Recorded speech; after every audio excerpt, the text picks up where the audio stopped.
Hi folks, how are you? My name is Pete Mara. I'm a professor here at Georgetown in the biology department, but I'm also director of something called the Earth Commons, Georgetown University's Institute for Environment and Sustainability.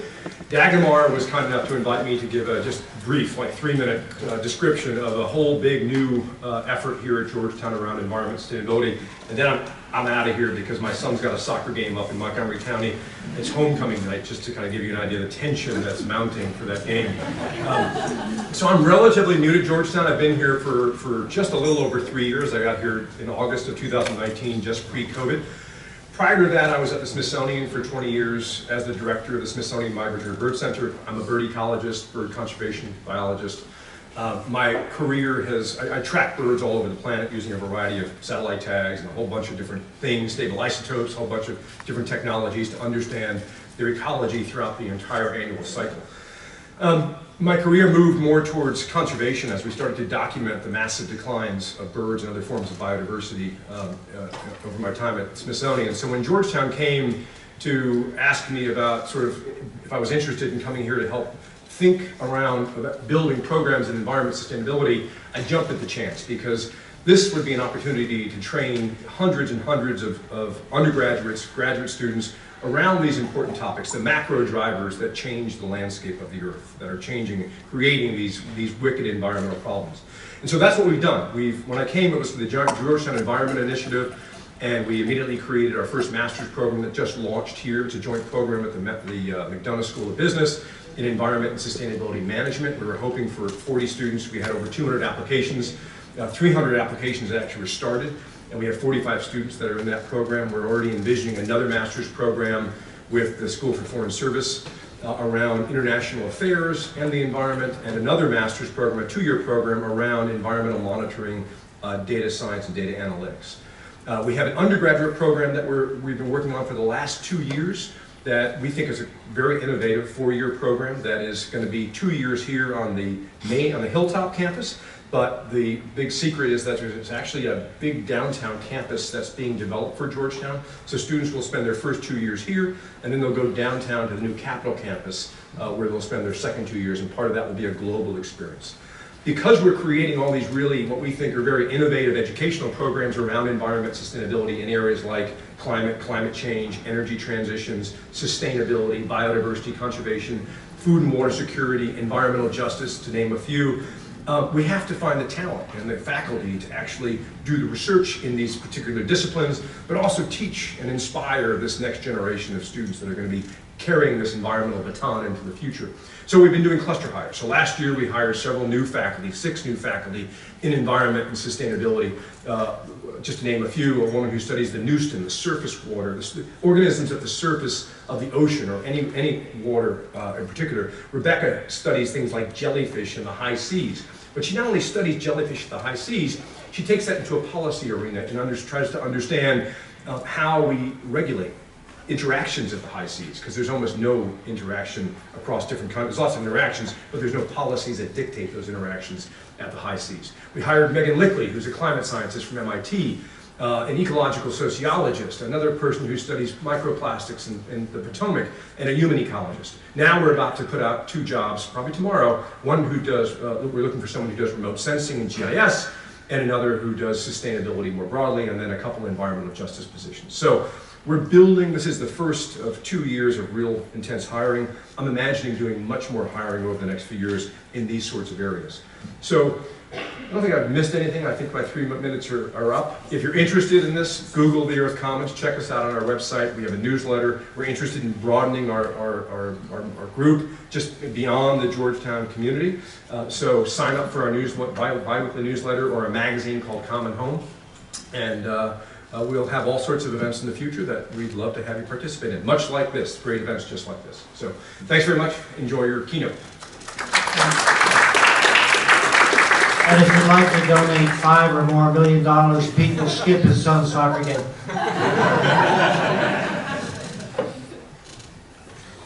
So thanks to Pete Mara for that. My name is John Mcneil. I am a historian, an environmental historian here at Georgetown. It is my honor to serve as moderator this evening for this panel. I'm going to introduce the panelists and pose to them a small handful of questions. After they've had a crack at each of those questions, we will open the discussion to the floor, except possibly colleagues of mine who have already started drinking beer. Looking at you, Jeff. We'll see how that goes. So,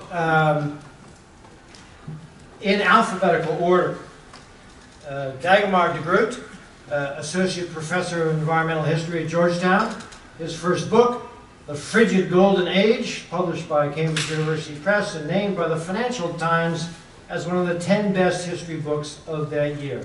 His next book, Ripples in the Cosmic Ocean, should be coming out before too terribly long with Harvard University Press and Viking. Then from NASA's Marshall Space Flight Center, we have Kelsey Herndon. Kelsey is a research scientist at NASA Cerby Science Coordination Office. Before her current position, she served as Amazonia Regional Science Associate at NASA Cerby. She has a Master's of Science in Earth System Science from the University of Alabama, Huntsville, and a Master of Arts in Anthropology from the University of Alabama.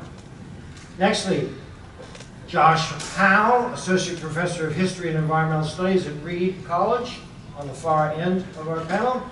His recent books are Behind the Curve, Science and the Politics of Global Warming, 2014, and Making Climate Change History, Documents from Global Warming's Past, 2017. Both from the University of Washington Press, both exploring the political history of climate change in the last half century or so. We also have Neil Marr in the middle. Neil is from Rutgers University in Newark and New Jersey Institute of Technology. He's a history professor and environmental historian, history of environmental justice. His most recent book is Apollo in the Age of Aquarius, 2017, from Harvard. And he also writes for the New York Times, the Washington Post, and other failing news outlets. Last but not least, last in alphabetical order, Nancy Cerby, Program Manager for NASA's Earth Science Applied Sciences Capacity Building Program at NASA headquarters here in DC. She champions applying earth science data to decisions that improve society. She has a PhD in mechanical engineering from Stanford and bachelor's and master's in aerospace engineering from the University of Colorado at Boulder. So, as I say, I will pose a small handful of questions. After each question, the audience will have a chance to ask follow-up questions or perhaps provide better answers than the panel can provide. After it's all over, we're supposed to conclude by 8 p.m. I'm told that most, if not all, of the panel will gather in the bar of the Glover Park Hotel, Georgetown, right across from the Russian Embassy. So, for those of you who have not been drinking beer all through the panel tonight, you might wish to join the panel at the Glover Park Hotel. Or bring us a beer now. Okay, here's our first question, and it concerns NASA and climate change.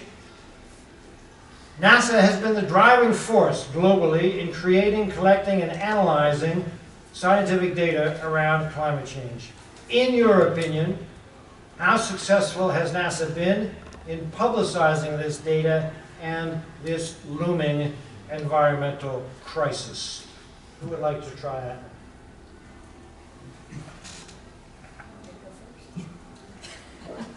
Okay. Yes. Casey. All right.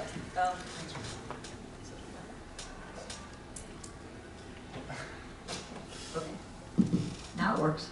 Thanks. So you heard my title. It was a long one. My job is to help people around the world use our earth science information.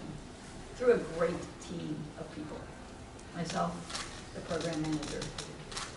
I help lead those people and make sure they have the resources. And so really, NASA being the driving global force, we were having a little conversation around that. I think NASA is one player in that.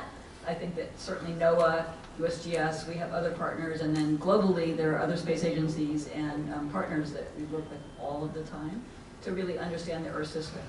And we in fact have networks that we work together with all the Earth observation agencies of the world, including Earth observation satellites, CEOS, where we all coordinate our satellite investments and our data investments so that you all can go find the data, and whether it's from Europe or from the US or from India, there's interoperability in that data.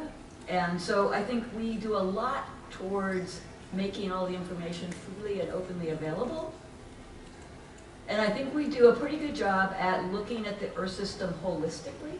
That's something that I think NASA does get to do, that maybe NOAA has a particular mandate on parts of the Earth system. USGS has parts of the Earth system. NASA is allowed to look holistically at the Earth system and study the next important things. So I do think we've been somewhat successful in that, and we've been successful in publicizing that data. It is freely and openly available for all of you to go get to it now. Is it easy to use? That's a different question. And we're always trying to make that easier and better, and always getting feedback from people to be able to do that. We have a way of thinking about the data that's just coming about. There's a new Earth Information Center that NASA is getting ready to engage in, where we will try to take all of that benefit of our holistic understanding of the Earth system, and then my program, the Applied Sciences program that I belong to, where we take that knowledge, help understand where floods are, help understand where there are droughts, understanding the soil moisture and what that means for the future, all of those kinds of information, and try to make it even easier for people to be able to use and understand it. It's a work in progress. We continue to fly new satellites that see new things. The data gets bigger and more complicated, so I think the data science piece that I've heard about is really getting more and more important. So I think we do some. So I'll stop there, because I'm sure there's some contrary opinions. I don't think I have a contrary opinion necessarily. I think there's a way to think about this question interpretively that's just a little bit different. And that is that NASA, along with some other organizations, was integral in,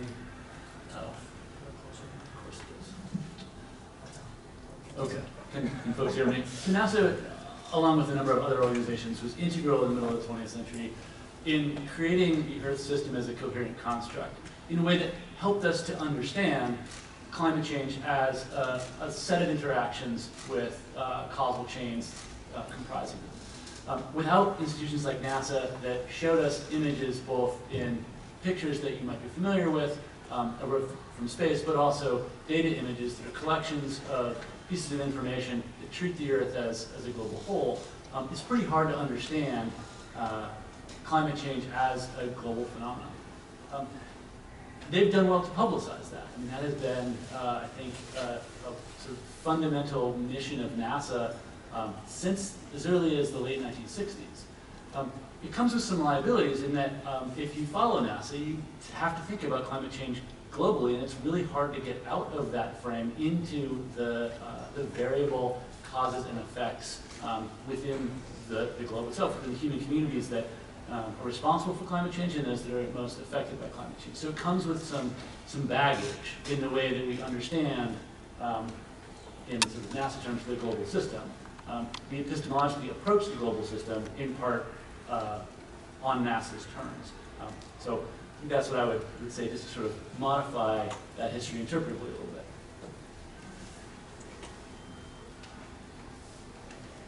Hi. There you go. Can you hear me? Can you hear me without the mic? Okay, great. So yeah, NASA definitely does an excellent job of using its capital to communicate about climate science. They have a great social media presence. If you follow them on Twitter, there's a NASA Climate Twitter handle that has over 350,000 followers. They hold workshops and trainings. Nancy's program, RSET, does some of that outreach. They provide educational resources on climate.nasa.gov. And then NASA Earth Observatory has, they do excellent stories that kind of show how Earth observation data is used and can inform on a variety of different topics, but climate change is one of those. In addition, NASA doesn't stop there. They have the capacity building program, and specifically the program that I'm part of, which is called Cerby.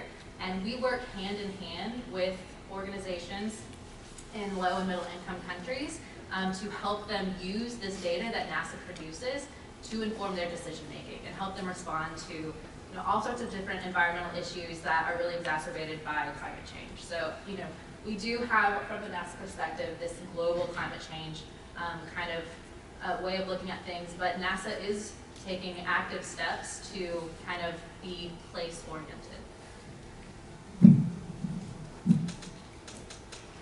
It's actually a bit more of a question, so I hope I'm allowed to ask questions as well, but actually this is a question for you, Josh.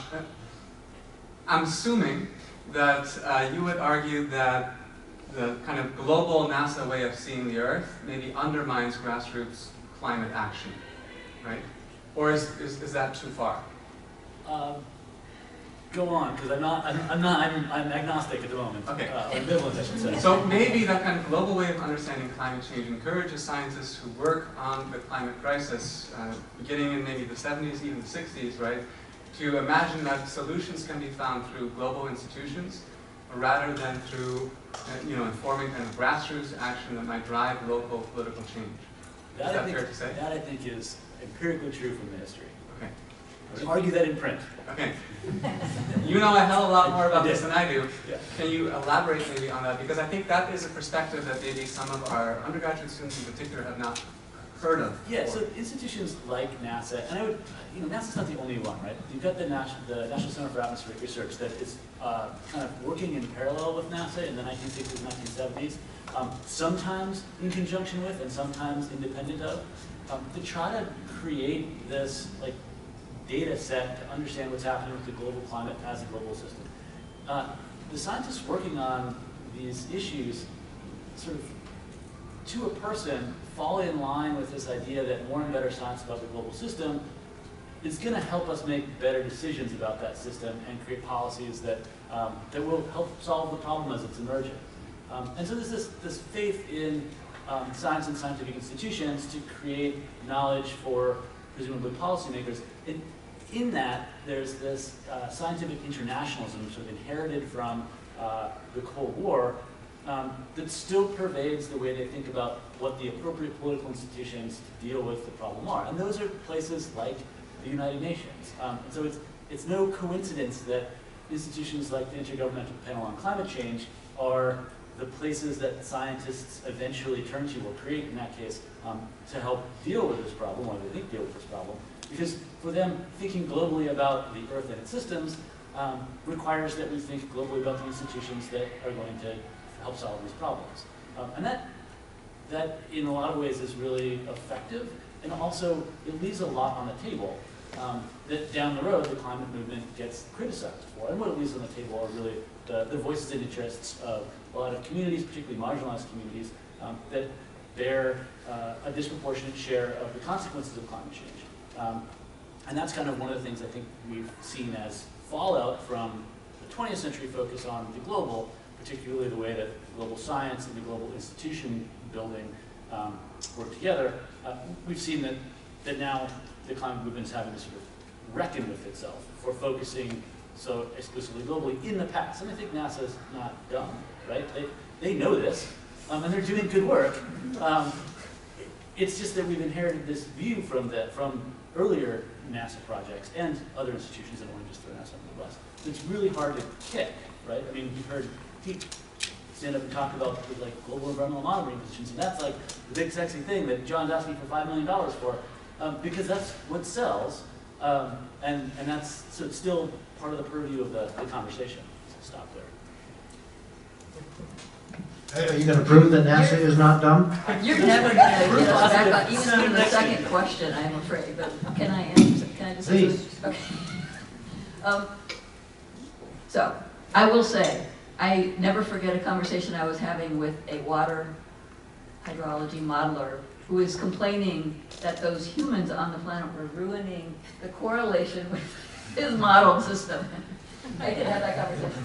So NASA resembles that remark, because it's hard enough to model the system of the water all over the planet, let alone the people's impacts on the water and the water's impacts on them, right? So what's exciting about right now, I think, is one, well, for 17 years, Severe has been working with local users around the world, trying to, one by one, work with those nations at the nation and sub-nation level to actually use the information to make impact, right? It's not NASA's biggest program, and we do it in conjunction with the U.S. Agency for International Development. We have complementary funding, that's why it works. But what's really exciting is I have a new program, environmental justice, equity and environmental justice. So finally, we are moving in that direction, where we can then really work, again, in co-development, co-creation, respectful relationships, together with those communities to try to figure out what's useful and actually what's not. Because, you know, the spatial scale of what we do with satellite-based information often isn't good enough for those smaller. And this is what I think that something that got kind of left out of this question that I really like, and that is that, like, NASA, in addition to having a long history of publicizing its information, has a long history of using it, and they don't always, those two things don't always overlap. So the thing that NASA is doing with that information is actually quite effective. And the question that I would ask, sort of the follow-up to this question is, should NASA be the institution that's publicizing the issue of climate change? And I don't know that, I think they're definitely the institution to take the information that they have, make it useful to communities on the ground. And that's, I mean, it's incredible. Is the onus on them to be communicating sort of the global science? And is that really the problem, that we don't have sufficient science communication? I don't think it is. I think we know what the problem is. My history, the history that is that on and off? It was, now it's Now it's on. The history I work on is earlier than the climate debate, but I'm going to try to chime in here a little bit. I think that NASA does a good job of publicizing. In 1988, after the ozone hole debate, they created a scientific visualization office that took, for instance, the data from the ozone depletion, which had been just a graph going down. It had been publicized and was met with a yawn. And they smoothed the data out and added color to it and changed the visualization of it, and it became an ozone hole. You know, that bullseye. And all of a sudden the whole world was concerned about the ozone hole, right? So I think NASA has, in a way, they've used Hollywood techniques to take data and make it more understandable for all of us. And they also teamed up with a storytelling program to try to create narratives around this data. I think they've gone to really great efforts to try to make these stories. But I think what happens is local people often don't feel represented in them, or maybe don't know about them. So for instance, the people that I work with in Newark, New Jersey, when I talk about the whole Earth image, they don't see that as an environmental icon for them. They don't see themselves in it. They say, where are we? It's erasing us. So they want images more of, you know, the toxics in their neighborhoods, right? So what they've done to try to get data about that is they've turned to citizen science. They're using NASA data and they're very excited by it, but they're turning to their own capturing of data by going out and monitoring air pollution on the corners of their community. So I think that NASA is doing a great job promoting. I think this issue of who has access to it is a really important issue, and maybe it's time to bring together the citizen scientists and NASA and sort of, and that's what you're doing, I know. And this is what we have to do more of, I think. Thanks. It is a little bit strange to be talking about NASA the whole time, right? Because NASA is such a huge entity, right? And especially when it comes to raising the alarm about climate change, really that was raised in the 1980s by kind of a relatively small maverick group of climate scientists within NASA, but also outside of NASA, right? And they did not get adequate institutional support in the 1980s. Even if you look at NASA documents from the early 1990s that are publicizing the environmental crisis, they will not even mention climate change as being something that, you know, scientists are sure about, right? So this is, I think, to be honest, I think NASA has actually taken quite a long time to get going, and I think the delay was costly because I actually think we got kind of close to solving part of this problem, at least in the 1980s, right? I mean, there's this book called Losing Earth that makes that argument. I buy part of it, but not all. But, you know, you could argue we had a real opportunity there before things got too bad, and maybe NASA could have helped a little bit more than it did. I take your point, though, Josh, that, you know, we need to be careful not to put everything on NASA, obviously, right? It is one of the most important entities here, but not the be-all, end-all, obviously. But still, I would maybe, you know, criticize a little bit more than has been criticized so far. Last thing I'll say, and then we can go to the next question, is that, so we all have our constraints at our different agencies. We're allowed to do policy relevant research, but we're not allowed to suggest policy. We're not allowed. So, and so that policy relevant and yet policy neutral, that's our constraint that we have. It does constrain what we're able to do. The other thing I would think is great about it, I actually agree with you completely, is that sometimes, you know, when you're trying to build something, you just have to tell the engineers, okay, enough. It's good enough. We're going to build it, right? Because they'll just keep going. Same with the scientists. They'll just keep going. And so, like, oh, the uncertainty of my model isn't quite there yet, therefore I don't know. So I do think we get ourselves wrapped around the axle like that, too. Like, because we want to be more sure. So before we move on to the next question, is there anything from the floor, or follow-up question, or yeah, there it is. I can just speak out loud. Okay, speak loud. So based on what I'm gathering from what you're saying so far, is this an issue of scale, like how we think about the problem globally versus locally, or is this an issue about like the kinds of models that are being given to the general public? Because as you said, the models are getting better and have gotten better since the 80s. But is it a lack of maybe like clarity for audiences that are looking at those models to be able to understand how that relates back to like their local environments? Can you just like specify a little bit more? I think, I hesitate to speak for you, Josh, but I think the issue is scale for you in the sense that the kind of inherently global picture that NASA puts out there kind of undermines what we understand at the local level, right? Like we can't see what the global is doing at the local level. I actually kind of partly disagree with that, to be honest with you, because I would argue that we can't understand what's happening at the local level without seeing the kind of global mechanics. In fact, I would say that climate change is inherently a global problem, so you kind of need both, right? And I think NOAA is pretty good at providing the local data, whereas NASA, you know, more inherently provides the global data. In terms of making models more intelligible, you know, I tend to feel like NASA does a really good job of that these days. My students use NASA models all the time, and it's pretty seamless, but I'll just stop there. I know this is a question about climate change, but you know, the people in Newark, for instance, I mean, they're concerned about climate change, but it's not the major threat to them right now, right? You know, the polluted air is the toxic waste in their backyard. So what I think they turn to, and what my students turn to examine it, is the EPA and EJ screen, which is a great resource for really getting at localized data.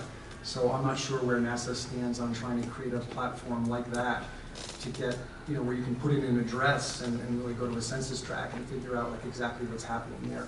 And this is an issue of scale. You know, perhaps that's not what NASA needs to do or wants to do, because they want to provide this global data, and that's not law. It's just that we have to realize as citizens where we need to go for which type of data to use in which way. Yeah, I would say that that this Earth Information Center that is being conceived is thinking about the local scale and how we get that information more useful. I was just backing up with the agency just had an equity stakeholders town hall because NASA has an equity action plan. And in there, it's about environmental justice and making data more useful. And one of the questions was, do we have climate data at the zip code level? And so that's a great example of this question, right? So climate models are at what spatial scale, right? They're like really coarse. Zip code is not very fine if you're living in that zip code, because you go, wait a minute, that's not me. That you're smearing me across this entire zip code, so it's not fine enough for the individual. But still, to take a climate data set and bring it to the zip code level so that you can actually understand what the climate is in your change, what's going to be changing in your, it makes sense, but does it make sense? And so that's the trick in the whole conversation. We just got the question yesterday, and we said, we need to think about that some more. Like, how do you do that right? Because you're trying to go between those spatial scales. I think it's really interesting. So I think scale drives epistemology. So the size of the problem that you're studying drives what counts as knowledge about it. Because we started at these large scales, what counts as knowledge about climate change tends to be sort of revolve around the politics of epistemology, sort of like the politics of knowing, right? Who knows what? Is it right based on the politics of being, of living in those spaces, get left out when you start at the large scale. Whereas when you start at the small scale, it's like, what's the lived experience, right? It's really hard to access the problem of climate change as we have framed it through organizations like NCAR and NASA, which I totally agree. Without those institutions, without the language of big scientific institutions, there's no way that you can know that the thing that you're living and experiencing is somehow being caused by this interaction of global chemistry and physics. So you can't make those connections without this large-scale understanding. And if the politics of climate change are all about the politics of knowing in that sense, you lose the being, and the being is actually really where much of the change in this country in the past has happened. That's what people care about, is the politics of being. I know that sounds very heady, but it's kind of the easiest way for me to understand what happens when you start with these models, and then you're trying to scale down from that way of knowing, and so you're looking for the same kind of data that you would have, the coarse data across the globe, at the zip code level, without really changing the frame of what you're trying to assess, which is, what is it like to live there? Yeah, I think that's a really great point. And I know, Severe, when we're working with governments and organizations in other countries, we're not necessarily looking at like, what is the climate change models, or what does the climate model say? They're more concerned about, Pakistan, for example. I think we've all seen in the news recently the devastating floods that were caused by these crazy monsoons that are likely to become more and more common. And so, that's the kind of way that we reframe what we're looking at when we're working with those communities. And also, we're, in terms of kind of localizing data, we work with partners to get that on the ground information, to improve the local models, but also to create smaller scale, more localized models. So there is this kind of translation between global and local that NASA, at least at Cerby, is working to do. Of course, good morning. Go ahead. It seems to me that well, first of all, that climate data was local, inherently local, before the advent of NASA, right? And before the advent of modern climatology. At that point, for hundreds of years, climate was essentially local conditions determined by latitude, really, right?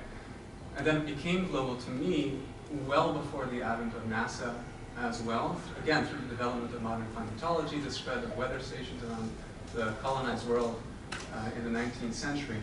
So to me, and in fact, even in the late 19th century, you have the first kind of speculations about anthropogenic climate change, famously, right? So to me, I think this problem actually predates NASA. And so, and also the extent to which it is a problem, I think, may be revealed by whether it is, and by it, I mean sort of public lack of knowledge about climate change, I guess, right? Or lack of urgency about, climate action, whether it is an American problem or worse in America, right? Or whether it's kind of a global issue. To me, it is worse in the United States, right? And I think that's partly driven by, if not entirely driven by, corporate-fueled disinformation and misinformation around climate change, which I think is particularly powerful here, although it's everywhere. Which is all to say that I think the problems that you're identifying could very well be real, but I think there are other problems there as well that may be equally important, that maybe predate NASA in some cases. If there's one more question from the floor about NASA and climate change, the panel will entertain it, otherwise we'll move on. And there is one more. I just had a question, sorry, about the constraint that was brought up with NASA, and this is more maybe for novice people, but you said that NASA can research for policy, but is unable, I think it was that you said suggest policy or research. I was wondering if you could just explain that constraint a little bit more for people that don't know about that. And let me piggyback on that. Did it originate with the birth of NASA, or did it come somewhere along the way? Did I say I'm not a historian? But it is a policy at NASA, firstly. So that means, could I trace it back to a law? I don't know. But I know it's a policy at NASA that our research has to be policy relevant, but not policy neutral. So we can't advocate, right? We are a government agency. We can't advocate for a change, right? What we can do is we can do scenario studies and publish those scenario studies on land use change choices, for example, those kinds of things and scenarios, but we can't say you should stop doing X, Y, and Z, or make a policy that X, Y, and Z happens. And when did that come about? I just don't know. I'll look at my I'll phone a friend, you know? I don't know when that specific policy comes about. I know that it became a big issue in 1988 when Tim Hansen stood in front of the Capitol in August, a hot day. He gets up with Senator Tim Wirth and essentially says we need to stop equivocating. This is real. Climate change is happening. And kind of like outstrips the data a little bit, but he's pretty sure. And from there, because he's with Tim Wirth, there's a big kind of call it a kerfuffle within the climate science community about whether that was in fact policy prescriptive, because NASA has this stricture against policy prescriptive. It goes back even earlier though, because in the 60s and early 70s, NASA teams up with the military to help the war in Vietnam, and that gets leaked out, and people go berserk in the streets, and all of a sudden NASA says, "Oh, this isn't good. You better stop doing this," and they cancel the program, and I think they begin to rethink this whole policy aspect of it. So I think this goes really deep, and it's very smart of NASA in a way, because it allows them to weather the political winds and keep doing what they want to do. So I do understand it. It's not just NASA either. I mean, this is endemic to the scientific community, particularly in the 20th century. There's this like embedded hesitance to speak on political issues. To remain neutral is to retain scientific credibility for much of. I mean, recently this has shifted, but by training, like most scientists still get really uncomfortable with saying things in the political realm. We had a paper that, maybe I shouldn't say, but it was looking at the buildup of the islands that China were building out in the China Sea, and like, oh, can we publish this? So one last question before we change the issue area. A comment, because I lived through some of this. When we began addressing climate, both within the NASA community and also at the international level, there was a clear distinction. We're trying to act as scientists, we're trying to behave with responsibility for the authority and knowledge we have. In our government, we have other people who are responsible for policy. And that's a pretty clear distinction. It is both for the good of science, because if just like right now in our political uproar, we have people accusing the Department of Justice of abusing its activities. It's not doing justice, it's doing policy. Some people think, other people don't. But that's a good example of how it can go wrong. NASA should be speaking about science and science results. Now, individual scientists, with the exception maybe of Jim Hansen, individual scientists who don't work for NASA or the government have the ability to speak out and make policy recommendations. But nobody believes that they are trusted with balancing the policy issues. And And so it is for our own good as a community. It is, I don't believe it's regulation, it is, but, you know, we are managed by a hierarchy. Congress and the president set policy, and it's for everybody's good. We remain an honest broker if we do that. All right, that will be the last word on this issue area, and we will move to another. Here's the next question for the panel. Many of the presentations at this symposium examine NASA's Earth applications programs. How have efforts gone in broadening the benefits of Earth applications, in including the lower and lower middle nations and communities? I'll take that one. Great. So the program that I mentioned earlier, Cerby, is 17 years old, and it's a joint program between NASA and the United States Agency for International Development. And the motivation behind starting this program was to work with low and middle income countries to help them use NASA, Earth observations, geospatial technology, some of the amazing Earth science that's coming out of NASA, to improve decision-making related to environmental issues. And so we work in things like food security and agriculture, weather and climate, land cover, land use and ecosystems, and water-related disasters. So definitely within the last 17 years, I think NASA has done a better job at engaging the entire Earth, capital E, and not just the wealthier countries. Maybe I'll just add a little bit to that. So our training program called RSET, please go look for NASA RSET, A-R-S-E-T. I'll give you, if you're gonna pitch your news, then I'll pitch my program. We try to reach people, and we track who we reach by who takes the training just by their location. And more than 100 countries are engaging with our training programs, and all over the world. And places like Mongolia and like places that we don't go, right? We aren't there necessarily, but that we are reaching so that they can learn about that information. And so that includes, we don't collect the information and know about their demographics and their income levels and things like that to know whether we're reaching the underserved communities, and quite likely not enough of that. So I think that's something that we're focused on right now.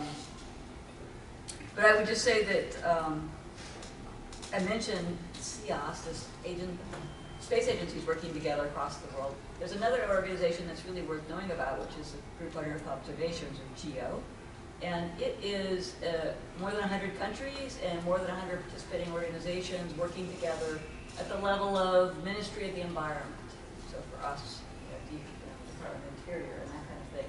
So government level, but not at the highest level of the United Nations. So you don't get the formality that a United Nations meeting entails and some of the rules around the United Nations engagement. GEO is more at the technical engagement level and the government level engagement. And that's our meeting that's coming up at the end of October is in Ghana. We move it all around, and we have countries from all over joining this to use Earth observations. So what's really nice about it is not just NASA data, it's not just European Commission data, it's also India data and Japanese data and Chinese data, and there's many other space agencies and data providers and knowledge providers out there. And so I think that the Global South, if you want to call it that, lower and middle income countries, if you want to call it that, they're there. But there's barriers. What are the barriers? Think they can afford to travel? You think they're managing COVID the same way? So we have these systemic social barriers that I would say that this meeting's in Ghana. Will we get people to travel from Latin America? No, I work quite actively in America, as Kelsey does too. 20 countries working together regionally. But like when we ask who's coming, nobody is coming because they can't afford to come. It's not worth their money to fly for a 3-day meeting. So there are inequities, I think, that we still need to work on, but beyond the NASA mandate, I think, but worth knowing. I think that one of the good things about the pandemic is that, in fact, we've learned how to do hybrid meetings. It's not easy, right? It's not as good, right? You don't learn and you can't engage as much but we can do it. So I think there will be a hybrid presence there, so it does lower the barrier for people to still participate. And there's a really long history of this. It's not just contemporary. So in the 70s, when Landsat satellites were first developed, it was a similar situation, but because of a very different context. So during the Cold War, the U.S. government was trying to figure out how to woo and lure developing countries, if that's poor nations. How could we convince them that, democratic capitalism was the way to go, neoliberal markets were the way to go? Well, we could show them through Landsat that we could help them with their agriculture, or we could help them track fish or migratory animals. So NASA actually brought many of the scientists from Asia, Latin America, and Africa to its headquarters and to centers in the US to teach them how to use Landsat and Landsat data, and had symposiums all over these continents to try to educate the scientists about Landsat. So it sounds similar to today, but again, the context is different. It was a Cold War context that was, in a sense, almost colonial. Like, how can we get these countries to come on our side rather than, the communist side? And I think that today it's a much more sort of honest effort to try to help in a way that was very different from how it was back in those earlier years. So it's interesting how we were talking about this earlier. When we say, history repeats itself. Well, not really. I mean, sort of. There was a symposium in Ghana back in the 70s. There's one now. But the contexts are very, very different for why those are happening, who's involved, and what the outcome is going to be, I think. Let me interject myself here. I'm not sure that Russia and China count as lower middle income countries, but maybe they do. To what extent is cooperation with the equivalent science communities and agencies in Russia and China proceeding? Or has the Cold War returned to the world of space?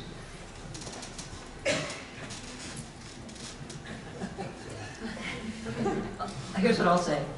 We have a law, not a policy, a law that says we're not allowed to collaborate with China. NASA. Not NOAA, not NSF. They're out there working with them. NASA has a law. China, but not Russia is still okay. Russia, we're still working with. It's a really hard thing right now. We do share a space station together. That's a question.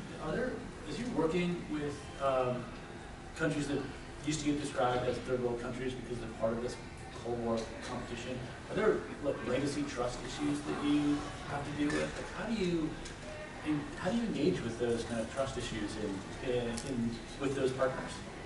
Yeah, so not specifically, former Soviet countries, but definitely countries that we work with in Latin America, in Africa, in Southeast Asia, in the Malaya region. All of these relationships are loaded. There's a ton of baggage. And the key that we have found is really developing long-term, positive, interpersonal relationships. And I think you'll find this, working with any kind of marginalized community, with any kind of lower middle income country, is that those relationships take a long time to develop or repair in many cases. And so it just comes down to us constantly interacting, keeping our promises, listening, being a team, being collaborative, co-developing these projects. And it's just a long process, I'll be honest. And Cerby is really lucky in that we have been around for 17 years and we have been able to spend decades, in some cases, building those relationships. So it's not just something that happens overnight. I would just add that I've heard comments in hallways that the competition is still there. The communism as compared to democracy conversation, particularly in African countries that I've been in. They're like, oh, we're not sure we really want to follow you guys. We might want to follow this guy. So sometimes they'll play that too. And who can blame them, I guess, after the last, 6 years or so? Quick question also, what about corporations, right? I think increasingly you have corporations like Planet, right, we heard from earlier today, giving high-resolution climate data, right, environmental data. Also, other corporations like Atmo giving really inexpensive long-term weather forecasts. Do you feel like there's competition almost with corporations, or is it more like a partnership, or how does that work exactly? Yeah, so Tanya's presentation, I don't know if any of you guys saw it today, she's from Planet. She talks about the kind of interconnectedness of Planet and Landsat. I mean, Planet, they do their calibration based on Landsat data. So in that sense, it's not really a competition. NASA doesn't have, 3-meter resolution optical imagery that is captured every single day of the entire planet. We don't have that. But Planet has been an amazing partner with NASA.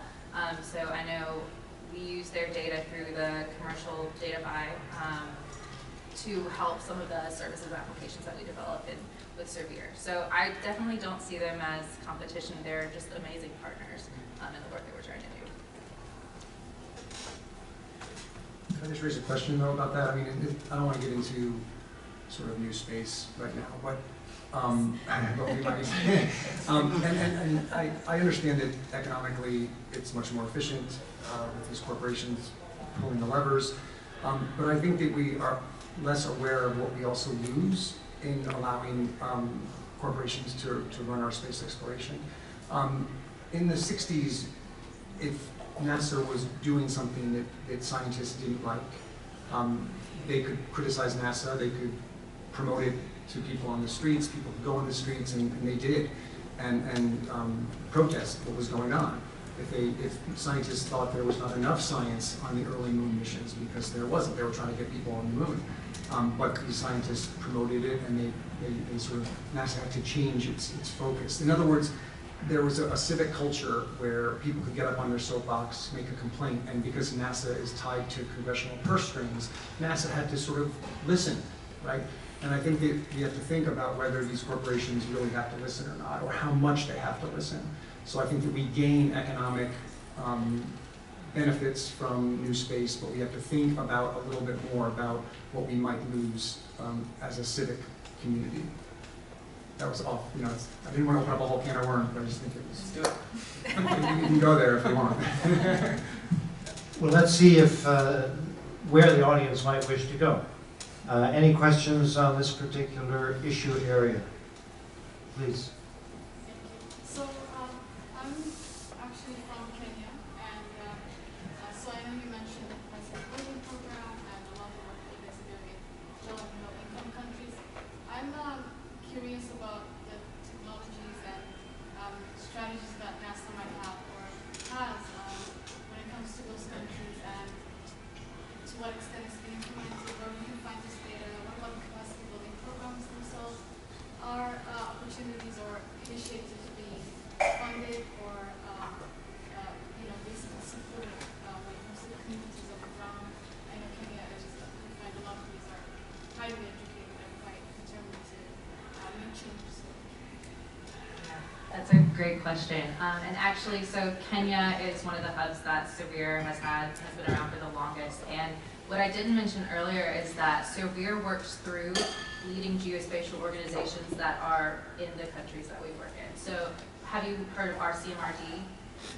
So they're the organization that we work with in Kenya. And basically, as I mentioned earlier, we're a joint program with the United States Agency for International Development. And so through USAID, RCMRD gets funding to do all sorts of different programs. And through RCMRD, Cerby works with communities and organizations on the ground.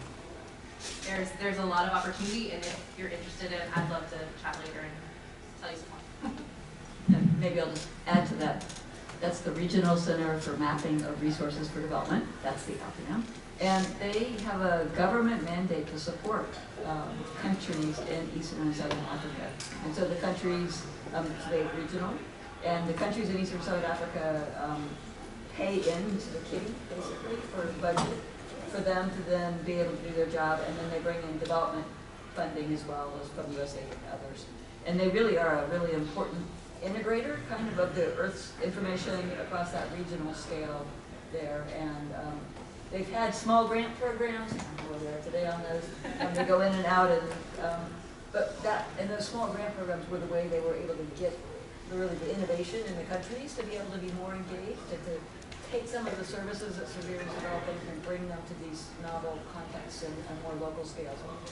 And that's been one way that we've been able to try to get that more local. The other thing I would just say is that Kenya Space Agency is a relatively young space agency, just starting. Some of our RCBRD colleagues are now at the Kenya Space Agency. That's the thing, people move around and so you get to know people around. And they're thinking about, it's an interesting question, right? So if you're starting a new space agency because there's soft power to be a space agency, particularly if you can launch a satellite, which a lot of CubeSats are going up, then what is your why? How do you convince your government to pay for you, right? What's the value that you're providing to your country in that context? And so I think each of these space agencies that are starting, some of them bigger, some of them successfully launching, some of them have their own visions, but I think helping use Earth science information that's already up there from these satellites and bringing it to the benefit to the area is something I see a lot of the space agencies starting with, right? And so I do think that there's a lot of value there. Is there any technology sharing that goes into any of these arrangements, these connections with other space agencies, or is that not something really that's prioritized at all? Yeah. By technology, you mean the actual satellite technology that you're thinking of? For example, yeah. So within the context of UN Office of Outer Space Affairs, UN-USA, they run a program that brings space agencies together with other space agencies to build CubeSats. Japan's very active in it, JAXA, the Japanese Space Agency. And so, for example, with Bhutan, who's a country that we work with some, they built a satellite together. So there is a bit of a knowledge sharing through the UN-USA context. NASA doesn't do so much of that. One more from the floor, please. I have a question that's kind of similar to this. So, is there coordination among space agencies from different countries to the point of sort of being strategic? So, if like one country will build one type of satellite and a different country will build a different type of satellite, you can get twice the amount of data versus like collecting the same data. Yes. Yes. Does it work always? But yes, so if you look at just about almost every satellite we build is an international partnership. Not with everyone though. There's a lot of space agencies out there, so they usually are just with one or two partners in a particular spacecraft. And then this CEOS, this group that I mentioned to you, that's this body that gets together and talks about everything going on in their program, and that's kind of the large sharing. And then my observation is that then Space Agency X and Y will go off and have their own conversations around their particular interests and find a way that they're going to work together. But it's in that context of really understanding what everybody else is doing. And then we fly them in coordination as well. There's this A-train that we fly them so that you can kind of, if you think about it, if you have satellites all over the place, they're not picking data at the same time, so of course you'd like to have the data kind of aligned together. So there's a lot of orbit coordination as well to think about how that all works. And then once you get it up there, it's a really important thing to think about how you're going to calibrate and validate it. And so there's a lot of conversation and sharing and ground-based data that's needed to be able to make sure that the satellites are working together. And then you get even better when you get to harmonize Landsat, Sentinel projects products where the data sets then from these different spacecraft are pulled together in such a way that you can use them harmonized, which means that you as the scientist or the user don't have to worry about that part. Because there's a lot of technical details that you won't go into to make it work. And I'll just add to that, while there is coordination between different space agencies, not every space agency has the same open data policy that NASA has. So even though you have, satellites from Argentina or China collecting data that might be useful or similar, you are not actually going to have access to it in a lot of cases. So the open data policy of NASA is really important, I think. Well, and we're moving towards open source science, which is even more than open data. So now the data has to be open, the software code has to be open, the publications have to be open, your results as you're doing them have to be open. It's definitely going to be a culture shift, and it'll be really interesting. And I even saw, like potentially not partnering with agencies that we'll see if that. I don't know. But I mean, your point about the commercial, when I've chatted with my colleagues at DLR, the German Space Agency, they're like, you know, the reason we afforded that satellite is because the commercial paid half and we paid half, and therefore they get to set the data balls. So you do lose something sometimes. And I know that at least those colleagues, I feel kind of unified because we're capacity building friends, right? So we want to build the capacity to use this stuff. What do you mean you can't give it to people? Right? All right, let's move on to our next issue area. We're into our second hour now. Here's the question. At certain times in its history, NASA has been accused of racial and gender discrimination, yet recently has taken great strides to address these criticisms. In other words, NASA has done a fairly good job in addressing social justice issues within the agency. Today, the environmental justice movement has raised similar concerns regarding efforts to confront climate change in general. How can, or how has, NASA begun to foster environmental justice efforts within its space exploration program? I guess I can start. So I've been at NASA for over 30 years. My career didn't start out in earth science. I started out in life science, actually, building hardware for shuttle and station. And so I've been through quite a few administrations with this. I'm not quite history yet, but I'm getting there. And so me speaking as a person and not as an official of the government, I'm very excited at this moment about how much we are leaning forward and accepting how poorly we've done and how white privileged everything we've done is, and really kind of reckoning with that. And I can tell you that whether it's in my Earth Science Division staff meeting where we've had this speak up series about words that you say, that brown bag actually has a negative connotation historically about voting, and like you didn't know that, and so, oh, we're calling it lunch and learn now, not a brown bag. So like we are opening our minds again and again to try to at least see where we're biased, because we all live our life journeys, right? We all have our biases. And so in the area of diversity, equity, inclusion, accessibility, we have this funny little thing going on at NASA where in applied sciences, we've got our own group. We call it DIA. And then at the Earth Science Division level, they've got JEDI, Justice, Equity, and they definitely want their own group. And at the Science Vision Director, that's across all science, we have IDEA, because you know you can put those letters together and make a lot of different words out of them, right? But for me, it's a good thing, right? That we have this, everybody is so wanting to try to make a difference in being inclusive in our workforce. Inclusion is a NASA value that was added relatively recently. And so I think that as scientists, though, I think we're talking about that as versus a historian, you know, like we see it as a problem, we can solve the problem. So, you know, we don't have that social science background, so I'm sure that we're not doing it completely right. But the on the equity and environmental justice, so equity is considered how we, NASA, work with the rest of the world. So that's how do we give out our money? Like, so grants and contracts, are we being equitable? Can everyone get that grant? Or are we only giving it to the big boy aerospace companies, right? And so we're really looking at that. And we're looking at our granting process. So I'm involved in scientific grant management, right? We write a solicitation. Scientists propose to it. Are we using the right language that's open and inclusive in the solicitation? Are we asking scientists who are proposing to have inclusive teams and write an inclusion plan about how they're going to do that? Yes. Did I just get to do, I say, I was throwing this football. Actually, the football was in the air. I ran and grabbed it, and I ran as fast as I could across the finish line to write a new solicitation for equity and environmental justice. Everybody was kind of fumbling, trying to figure out what to do with it. I'm like, let's go back, right? So a small team of us wrote this solicitation, got it on this route, and we now got these 39 new projects. And those projects are domestically focused.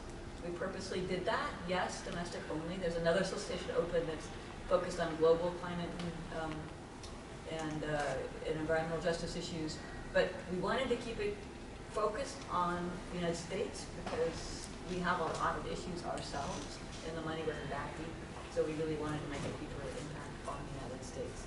And so I just think that it's such an exciting time to try to like run as fast as you can to try to make a difference without making too many mistakes. I think that the challenge being, of course, as you talk about trust and relationships, and how in fact trust and relationships is something NASA's not good at working with underserved communities. And so I think that there's a lot of learning. Hopefully we won't make too many mistakes. Can I tell a history story that brings up similar issues, but the process was a bit different? So back in the 60s at the Johnson Space Center, there was a contest. A ballot went out for what it was the Johnson Space Center, like, you know, workers group that put on events for the workers, and they were going to have a lunar landing festival beauty contest. For the city of Houston was the Lunar Landing Festival. They wanted in the Johnson Space Center, they were going to have a beauty contest where they had nominated a bunch of women who worked at the Johnson Space Center, and they were going to send out these ballots, and everyone was going to vote for a queen of the beauty pageant. Okay, so instead of there being a DEI group, Neil, what year was this? it was I'm going to say early 70s.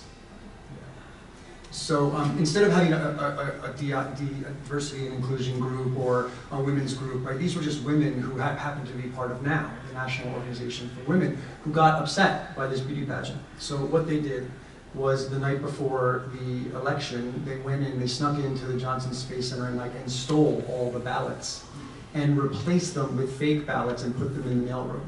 And these ballots had Chris Kraft on the list, Rusty Schweickart on the list, and a bunch of other astronauts. And it went out the next day in the mail, the inter-office mail. So Chris Kraft, you know, blows a gasket, and he has an investigation to find out who did this, and there's a big, investigation. Well, like 3 weeks later, they sneak back in at night and they hand out and publish the winners of the contest for the Lunar Landing Festival. And they put Gloria Steinem as the queen of the Lunar Landing Festival. And they had cartoons that they plastered all over the Space Center of astronauts in, you know, beauty pageant gowns with crowns on their heads. And I guess what I'm getting at is that back then it was the same desire, right, to be more equitable. But people had to go to such extremes to try to change the culture. But it did come from within NASA, right? These women worked at NASA. So it was coming from within, but it was just so different and so wonderful that we are at a different place now. But the roots of what you're talking about, I think, go back to, you know, grassroots organizing in the 60s, if not before. So, crazy story. The past is a foreign country. Yeah.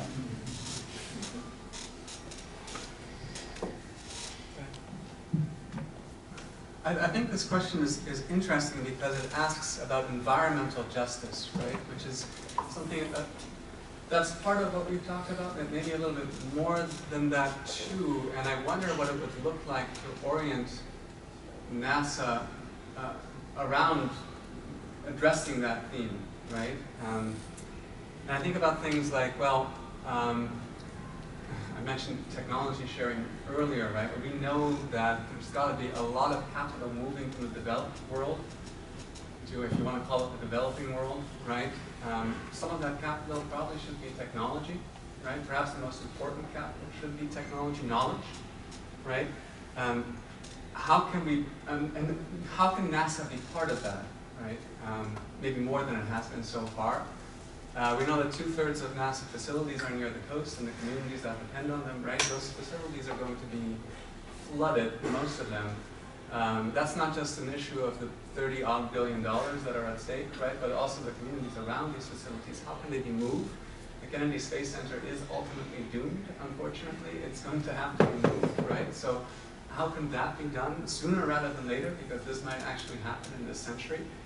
And then I think about things like the Space Launch System, right, will consume $150 billion, I believe, by 2025.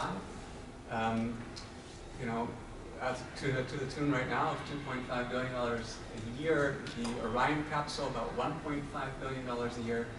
What if we more seriously invested in things like, you know, orbital solar power stations, which are now being developed by China? You know, there's work in the UK about maybe pursuing a $17 billion project to actually set up a solar power station by 2040 that maybe could provide 2 gigawatts or megawatts worth of energy, right? $17 billion isn't that much. You know, what could NASA do to kind of prioritize that? Hey, by NASA standards, it's not that much. But you know, what if climate change was a major focus, the focus for NASA, right? If we agree that the climate and biodiversity crisis is the biggest threat of the 21st century, how could NASA fundamentally change itself in a way that facilitates environmental justice on a really fundamental scale? So we're not just talking about, you know, how can we make NASA more equal, right? How more fair, but actually how can we make a NASA an engine for environmental justice in the country and across the world? So, you know, that's what I would kind of think about with this question. I think it gets to what responsibilities NASA has more broadly. So does NASA have a responsibility to correct some of its own practices and incorporate diversity and inclusion objectives into its day-to-day? To me, that seems like fair game. To what extent does it have an obligation to help remedy some of the systemic biases that exist in STEM education in the United States that it maybe doesn't deal with, and in fact propagates by the sort of the particular merit-based image of the NASA employee, right? So to what extent is that NASA's purview? Similarly, when you think about even these projects that I think NASA has the best intentions in prosecuting of mapping resources in developing world countries. In the past, when American agencies have mapped resources in developing countries, they've opened the way for American capital to then exploit those resources, often to the detriment of the countries that they're working with. What responsibility does NASA have in that instance to oversee how that data is used? And I don't know the answers to these, but I think that if we think about NASA's responsibilities for both environmental justice and social justice revolving around diversity, equity, and inclusion narrowly, we might be missing some opportunities to make what is a government institution do things that maybe we think the government should be doing. Why are the NASA people so quiet? No, I think this is an excellent point. And it's a criticism that Cerby has developed over time a response to.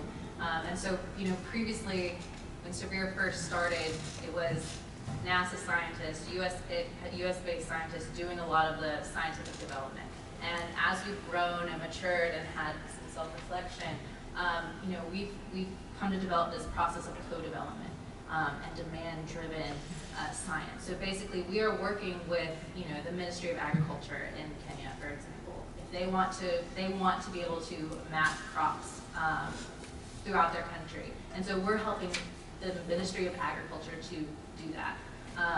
You know, I think because NASA data is open, it's out there. Anyone can use it. They're going to, you know, create these global crop maps to use for commodities or whatever. The best thing that we can do is to help those middle-income, low-income countries have the same capabilities and use that information to their own advantage.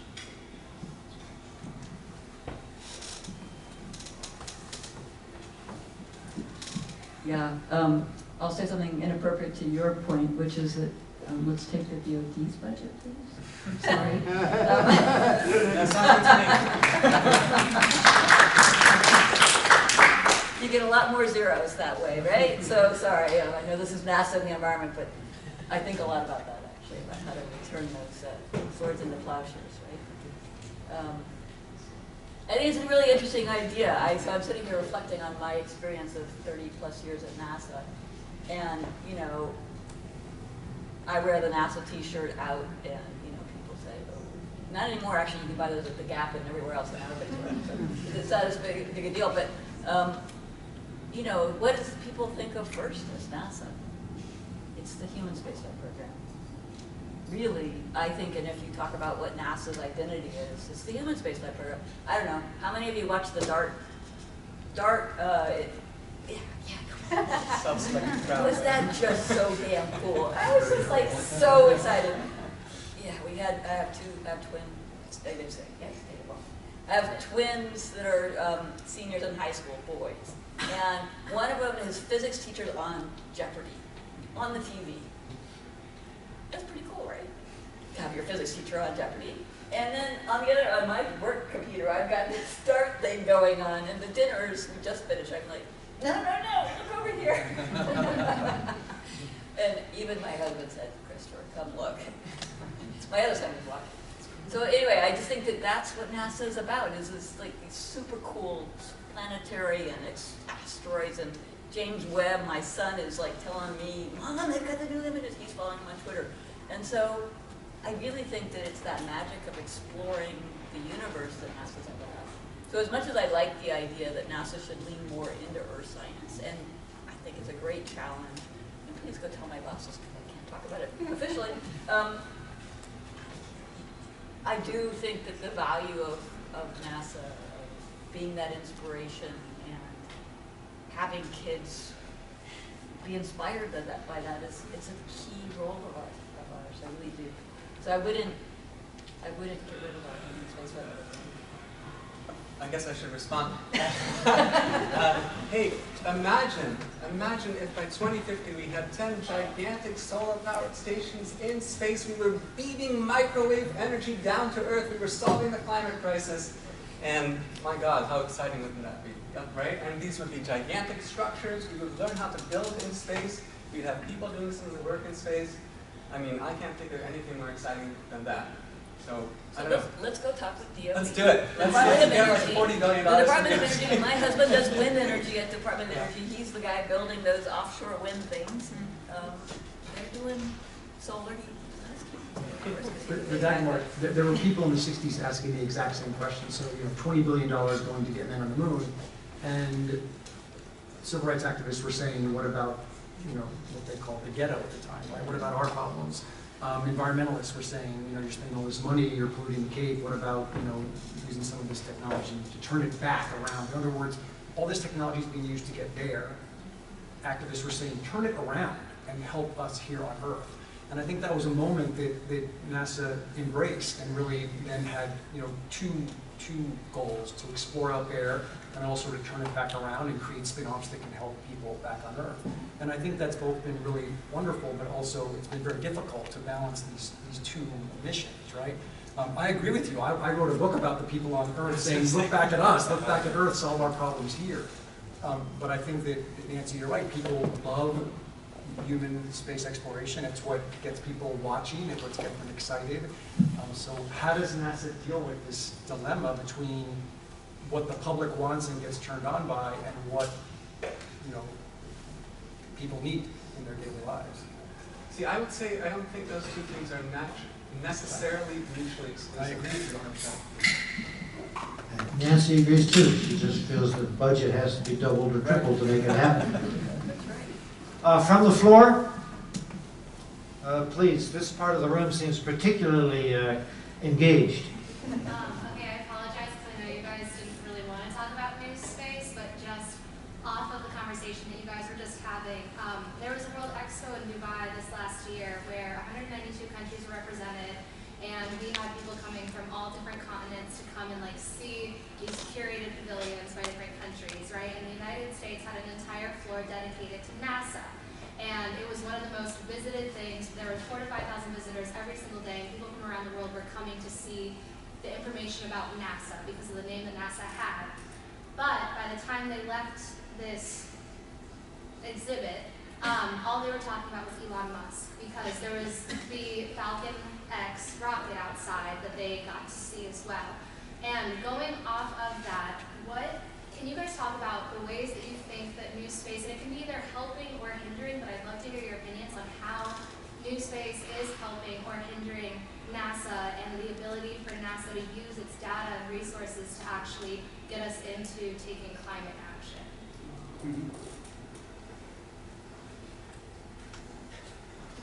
I'm sorry. That's a great question. What I can say is that, so I told you about this group called CEOS, right? That's all the space. New Space was on the topic agenda with all these space agencies sitting around the table talking about it. So I would just say that I have my leaders engaged in the conversation of really looking for that right relationship between government-provided assets and non-government provided assets. So I want to say that they're taking it seriously and thinking about it. I don't have a good answer, just that I know that it was on the agenda and people were talking about it. It was a great question. I think we're just sort of thinking about it because it was really good. Can I guess, so New Space has done a lot of bad things and a lot of good things, right? One good thing is that they've dramatically reduced the cost of getting to space, right? And they've done that by making these rockets reusable, right? In a way that was not happening in any space agency. And that also has some potentially politically problematic connotations, right? Because it makes something like the Space Launch System a heck of a lot less useful and important than it used to be. Maybe that's an opportunity. Maybe it's a problem for NASA because, I don't know, the Space Launch System is something that employs an awful lot of people across the country and makes NASA politically more viable, right? So in that sense, I mean, New Space is great for getting cheap satellites up into space, including satellites from space agencies that are not the traditional major players, or universities or what have you, right? So for environmental monitoring, it's really important. And the stuff that we were talking about, these dreams of building, offshoring, if you want to call it, right? Energy generation from Earth, where it's really damaging and destructive to the biosphere, into space. For that, New Space and some of the technologies they've developed could be really useful. At the same time, the risk is, right, exporting colonialism into space. There's been an awful lot written about that, right?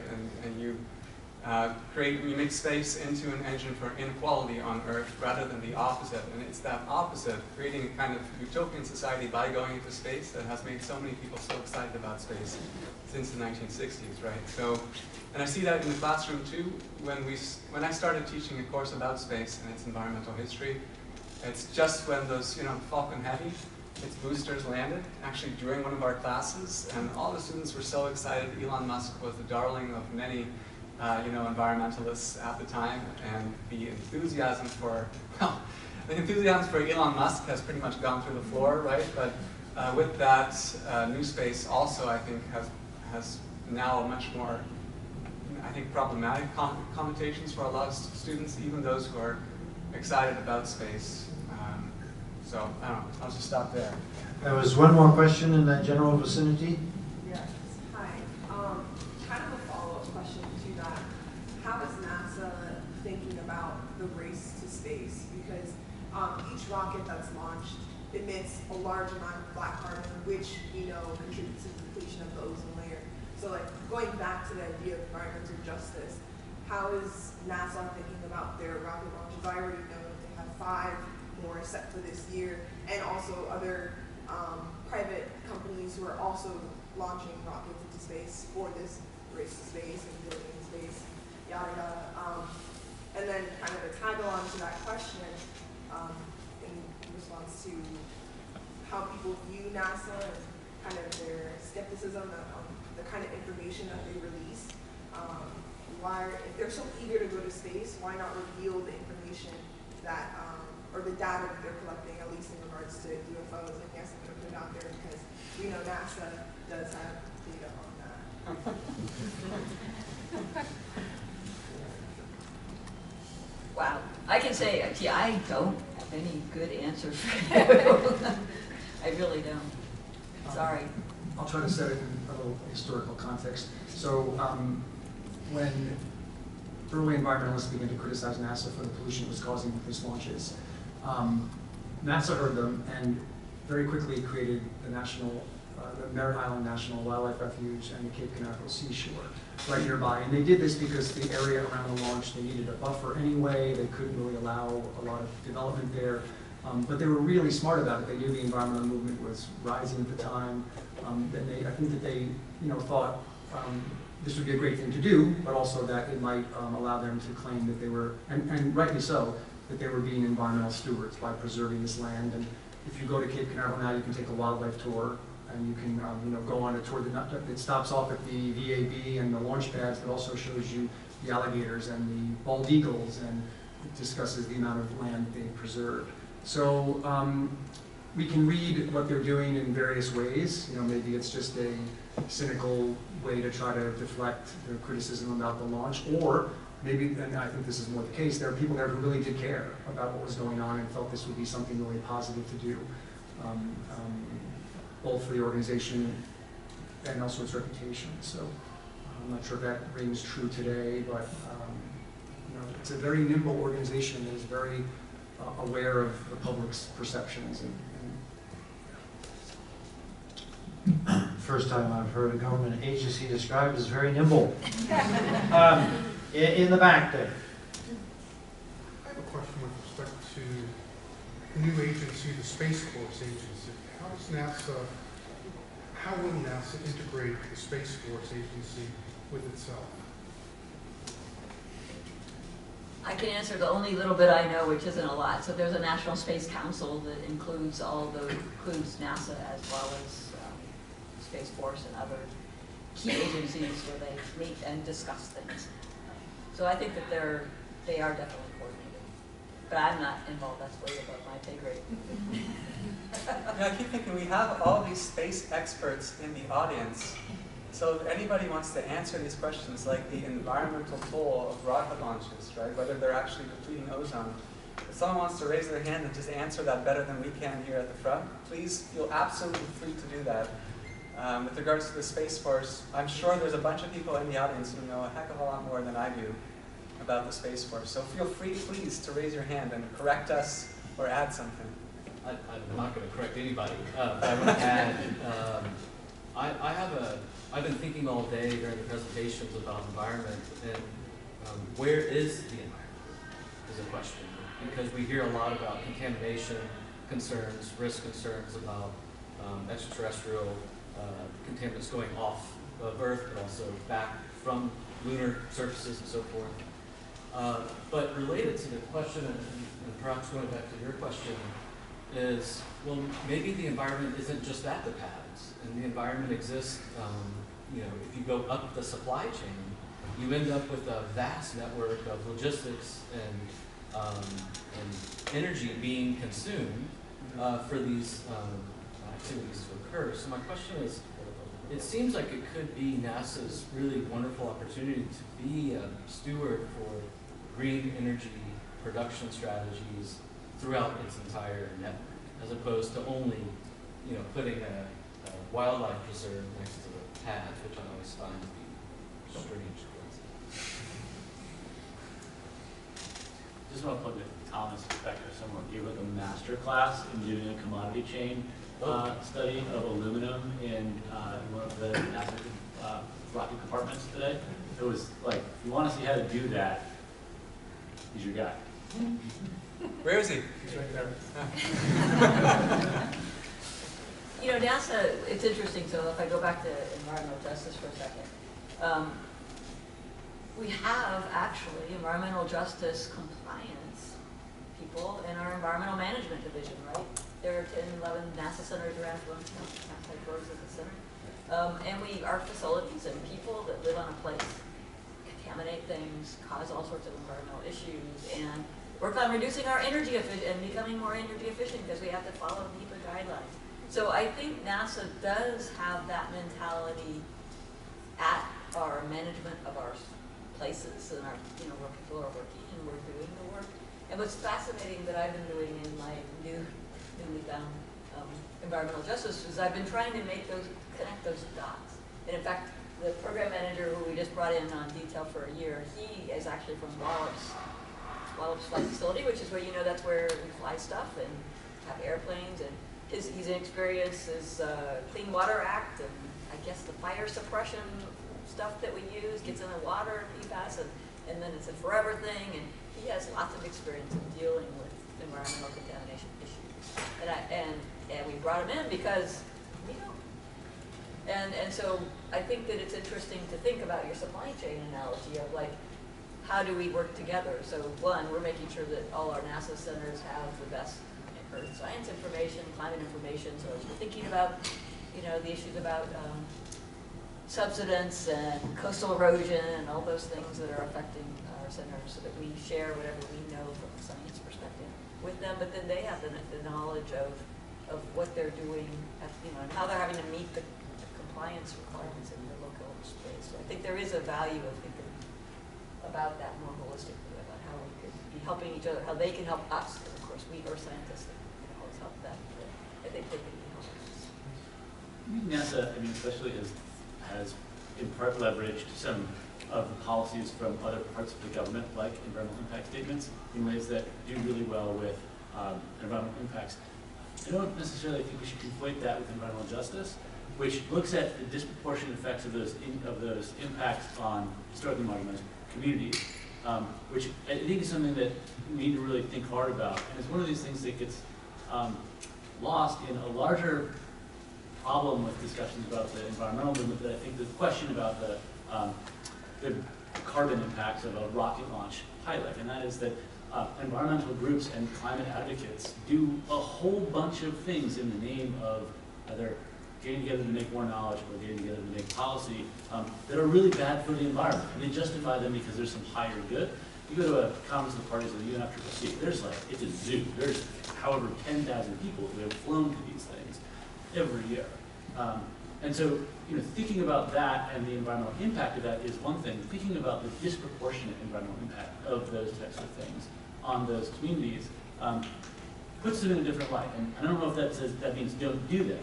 I don't think that's necessarily the answer, but I think conflating environmental impacts with environmental justice loses some of that texture that I think is really important and has animated a resurgence of environmentalism in the United States anyway, in a really healthy way.